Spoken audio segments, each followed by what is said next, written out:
রুবেল হোসেন। দল ঘোষণার একদিন পর জানিয়েছে প্রধান নির্বাচক মিনহাজুল আবেদিন নান্নু। বিশ্বসেরা অলরাউন্ডার সাকিব আল হাসান বলেছেন টাইগারদের অর্জিত আত্মবিশ্বাস নিউজিল্যান্ড সফরে কাজে দেবে। শামসুল আরিফিনের আরও একটি রিপোর্ট।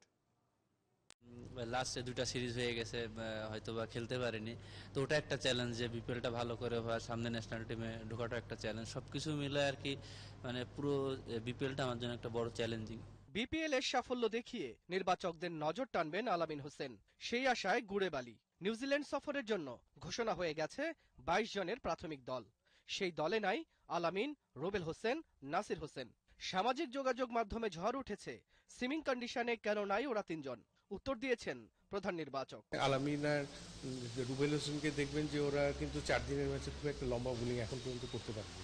তো আলামিন যেহেতু এনসিএল এর একটা ম্যাচ খেলেছে, রুবেল এখনো খেলতে পারেনি।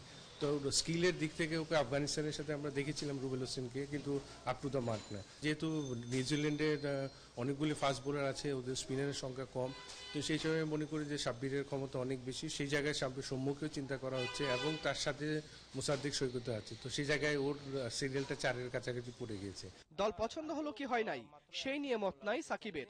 ঘরের বাইরে সাফল্য আসবেই, ধারণা বিশ্বসেরা অলরাউন্ডারের। যেহেতু আমরা অনেক ভালো করছি, লাস্ট 2 বছরের মতো সময় হয়ে গেল, তো আমাদের ভেতরে ওই কনফিডেন্সটা থাকবে। আর সব থেকে বড় ব্যাপার হচ্ছে আমরা যখন লাস্ট ওয়ার্ল্ড কাপ খেলে ওখানে আমাদের স্মৃতিটা ভালো ছিল। নিউজিল্যান্ড সফরে যাবার আগে 22 সদস্যের দলটা 2 সপ্তাহের প্রস্তুতি ক্যাম্প করবে অস্ট্রেলিয়ার সিডনিতে।